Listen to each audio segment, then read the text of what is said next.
আমরা কি এখন মাস্টার্স পাশ করে রাজমিস্ত্রি হব?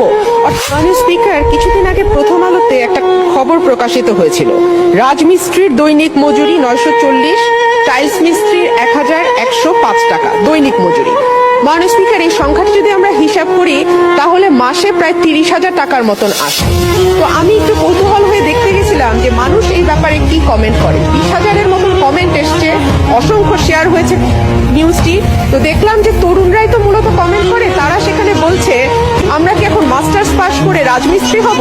অর্থাৎ এই যে আমাদের মানসিকতা, এই জায়গাটি আজকে মন্ত্রীও একই কথা বলছিলেন যে আমাদের মানসিকতা একটা বড় বাধা আছে। আমরা যখন দেশের মাটিতে থাকি তখন আমরা চিন্তা করি যে অনার্স মাস্টার্স পাশ করে আমরা ডেস্ক জবের বাইরে আর কোনো কাজ করব না, কিন্তু আমরাই যখন আবার বিদেশে যাই তখন যে কোনো কাজ করতে আমাদের কোনো রকম